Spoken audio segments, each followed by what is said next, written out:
जय श्री कृष्णा।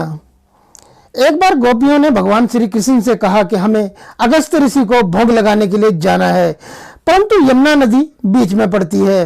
अब तुम ही बताओ कि हम कैसे जाएं।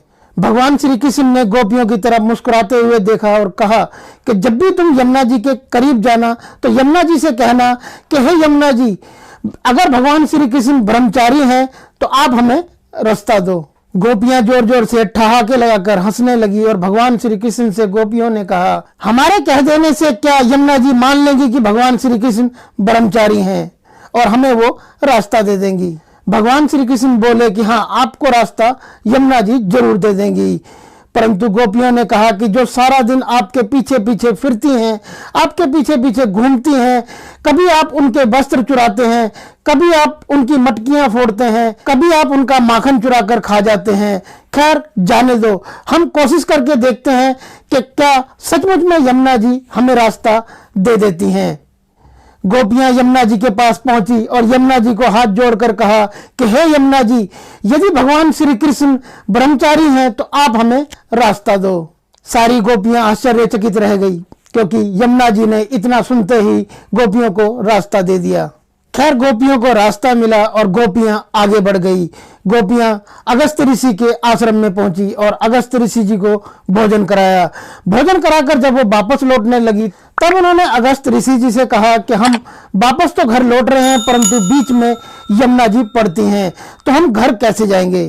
तो हे मुनिवर, आप ही हमें कोई उपाय बताएं। अगस्त ऋषि जी ने उन गोपियों से कहा कि जब तुम यमुना जी के नजदीक जाना तब उनसे कहना कि हे यमुना जी, यदि अगस्त ऋषि जी निराहार हैं तो आप हमें रास्ता दीजिए। गोपियां मन ही मन में आश्चर्यचकित होकर सोचने लगी कि अगस्त ऋषि जी और निराहार, अभी अभी तो आपने भोजन किया है।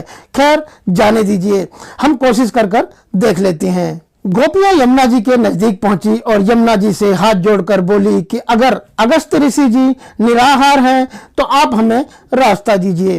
गोपियां सन रह गई क्योंकि यमुना जी ने तुरंत उन्हें रास्ता दे दिया कि जो दिन रात गोपियों के पीछे पीछे फिरता है, उनकी मटकी फोड़ता है, उन्हें यमुना जी ब्रह्मचारी समझती हैं।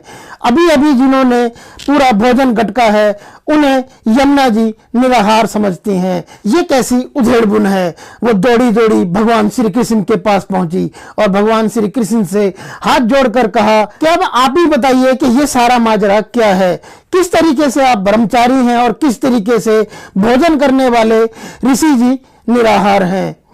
तब भगवान श्री कृष्ण ने गोपियों से कहा कि मुझे तुम्हारे देह से कोई लेना देना नहीं है, मैं तो तुम्हारे प्रेम के भाव को देखकर तुम्हारे पीछे पीछे आता हूँ। मैंने कभी वासना के तहत संसार को नहीं भोगा है, ना तो मैं निर्मोही हूँ। यही कारण है कि यमुना जी ने ये मान लिया कि मैं ब्रह्मचारी हूँ और आपको मार्ग दे दिया।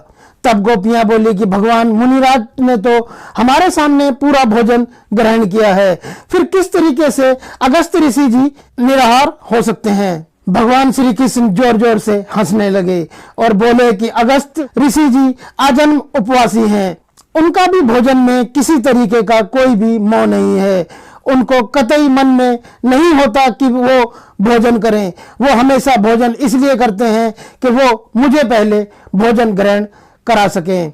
वो खुद भोजन नहीं करते, मैं उनके अंदर रहकर भोजन करता हूँ। इस बात को अगस्त ऋषि जी जानते हैं, इसीलिए अगस्त ऋषि जी भी आजन्म में उपवासी हैं। और ये बात यमुना जी अच्छे से जानती हैं कि अगस्त ऋषि जी निराहार हैं और वो आजन्म में उपवासी हैं। आशा करते हैं कि आपको ये कथा जरूर पसंद आई होगी। यदि आपको ये कथा पसंद आई है तो इस वीडियो के नीचे कमेंट सेक्शन में जय श्री कृष्ण लिखना बिल्कुल ना भूलें।